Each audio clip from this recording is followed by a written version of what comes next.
Na umaga po, alamin natin ang nilalaman ng ating latest Tropical Cyclone Bulletin ngayong araw ng Lunes as of 5 a.m. patungkol dito sa binabantayan natin na si Bagyong Carina. So unahin po natin yung ating latest satellite image. Kung makikita po natin, patuloy pa rin nating binabantayan itong dalawang bagyo sa loob at labas ng ating Philippine Area of Responsibility. Nasa labas po ng PAR itong si dating Bagyong Butchoy. Bahaging lumakas pa po ito at nasa severe tropical storm category na may international name na Prapiron. At kung makikita po natin, wala na po itong epekto sa anumang bahagi ng ating bansa. So ang main focus po natin ngayon ay itong si Bagyong Carina na nasa loob po ng ating Philippine Area of Responsibility. Currently, nasa severe tropical storm category pa rin po ito, although bahagyang lumakas. At currently, yung latest location niya as 4 a.m. ay nasa layong 420 kilometers silangan ng Tuguegarao City, Cagayan.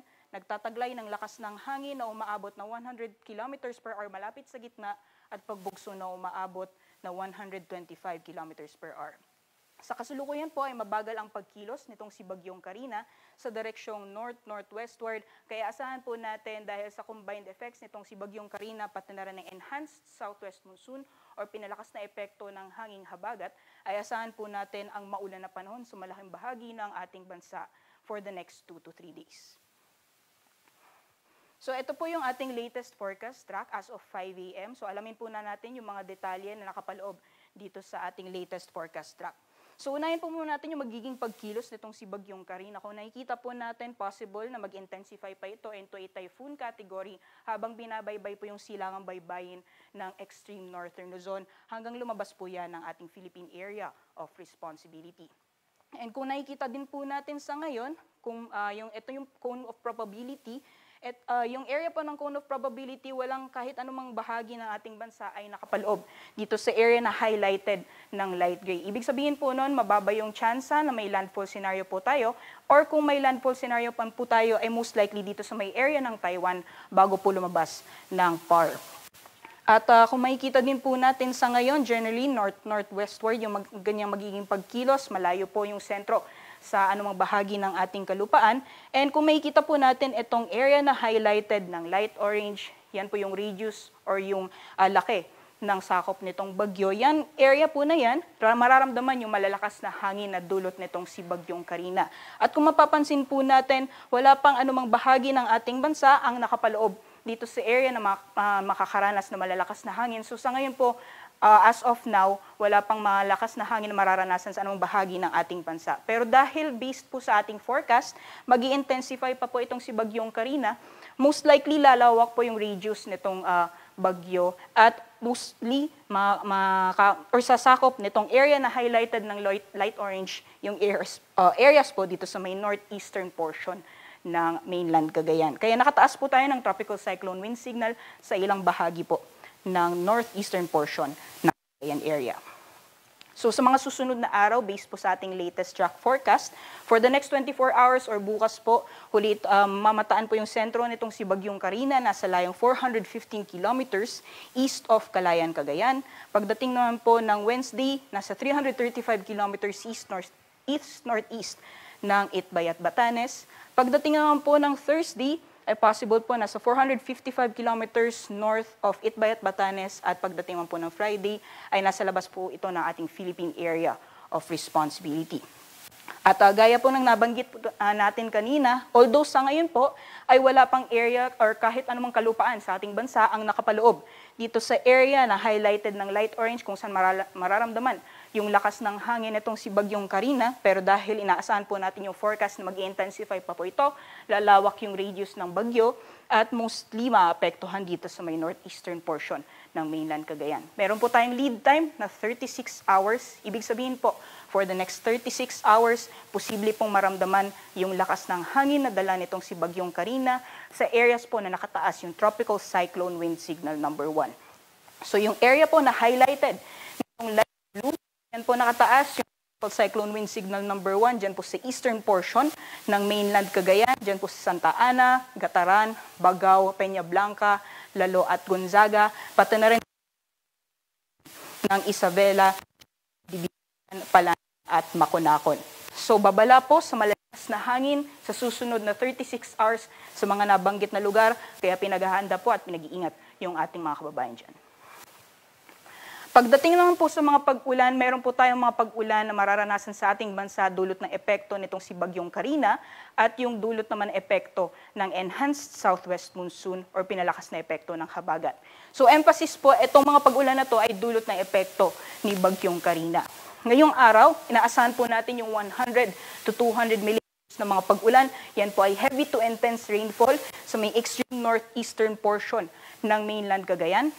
Samantalang 50 to 100 millimeters ang mararanasan ngayong araw or moderate to intense or moderate to heavy na mga pag-ulan naman Buyan Islands, eastern portions ng mainland Cagayan at Isabela. Ito po ay dulot ng mga kaulapan na dala nitong si Bagyong Karina.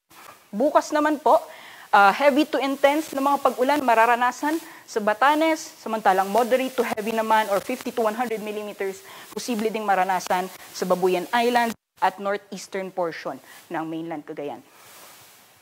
Pagdating naman po ng Wednesday, bahagyang bababa yung mga tsansa ng malalakas or heavy to intense na mga pag-ulan, so mostly nasa moderate to heavy yung mga pag-ulan, particularly sa may Batanes and Babuyan Islands. Kung mapapansin po natin yung mga areas na maapektuhan ng mga kaulapan or malalakas na ulan na dala nitong si Bagyong Karina, ay mostly dito sa may extreme northern Luzon area. Sa ating mga kababayan dyan, maghanda po tayo at mag-ingat sa mga susunod na araw. Ito naman po yung areas or heavy rainfall dulot ng epekto ng enhanced southwest monsoon or pinalakas na epekto ng habagat dahil hinahatak po siya nitong si Bagyong Karina. So malaking bahagi po ng Luzon, makakaranas po ng malalakas na mga pag-ulan.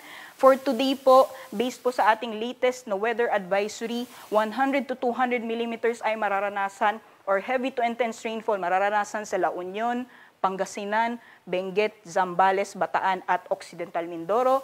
Samantala sa moderate to heavy ang mararanasan ngayong araw dito po sa Metro Manila, Ilocos Norte, Abra, Tarlac, Bulacan, Nueva Ecija, Rizal, Cavite, Batangas at Calamian Island. So mapapansin po natin mostly dito sa may western section po ng Luzon, makakaranas na malalakas na mapugulan dulot po ng epekto ng enhanced southwest monsoon.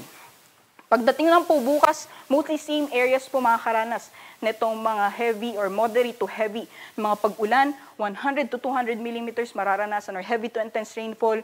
Bukas mararanasan sa Ilocos Region, Benguet, Zambales, Bataan, pati na rin sa Occidental Mindoro at to heavy naman ulan panahon dito sa Metro Manila, Apayao, Abra, Tarlac, Pampanga, Bulacan, Nueva Ecija, Rizal, Cavite, Laguna, Batangas at Calamian Islands. Pagdating naman po ng Wednesday, July 4, patuloy pa rin makakaranas ng malalakas mga pag-ulan dito pa rin sa same areas or western section ng Luzon.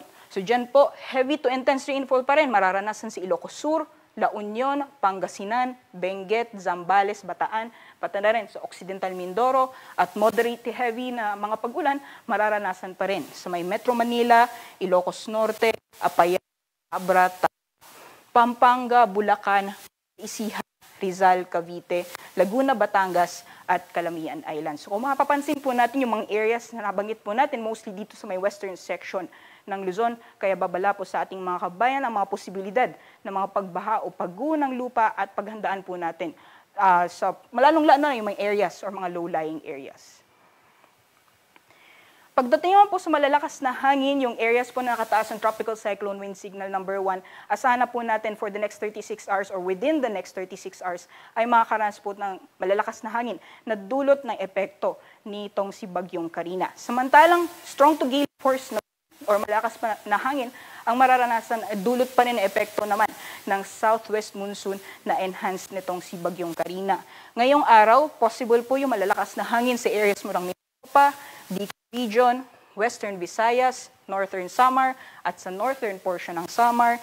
Pagdating naman po bukas, malakas na hangin naman po mararanasan sa Zambales, Bataan, Aurora, dito po sa Metro Manila, pati na rin sa Calabarzon, Mimaropa, Bicol Region, at buong Visayas. Pagdating naman po ng Wednesday, malalakas na hangin naman po mararanasan sa Ilocos Region, Abra, Benguet, Nueva Vizcaya, Quirino, Central Luzon, Metro Manila, Calabarzon, Mimaropa, Bicol Region, at buong Kabisayaan. Kaya asahan po natin over the next 2 to 3 days, Malakas na hangin at malalakas na mga pag-ulan po ang mararanasan dulot ng combined effects nitong si Bagyong Karina pati na rin ng enhanced southwest monsoon. Pagdating naman po sa kalagayan ng ating karagatan, dahil makikalayuan po yung sentro nitong si Bagyong Karina, wala po tayong gale warning sa ngayon, pero delikadong pumalaot, lalong-lalo na yung ating mga kababayan na may mga maliit na sakyang pandagat dito sa may silangang baybayin at kanlurang baybayin po ng ating bansa. Dahil napapalakas po yung hangin na epekto nitong ng southwest monsoon at malalakas na hangin din po mararanasan dito sa eastern section ng bansa, dulot naman epekto nitong si Bagyong Karina. So asahan po natin yung matataas na mapag-alon na sa Katamtaman hanggang sa maalon na karagatan ang ating mararanasan. At based po sa ating outlook, etong si Bagyong Karina ay inaasahan po natin possible mag-intensify pa into a typhoon category sa susunod na 24 oras. Generally, north-northwestward to northward ang kanyang magiging pagkilos hanggang mid-Wednesday at possible lumabas po na ating Philippine Area of Responsibility Wednesday or Thursday po ng madaling araw. At hindi po inaalis yung possibility ng rapid intensification or bigla ang paglakas nitong si Bagyong Karina sa mga susunod na oras.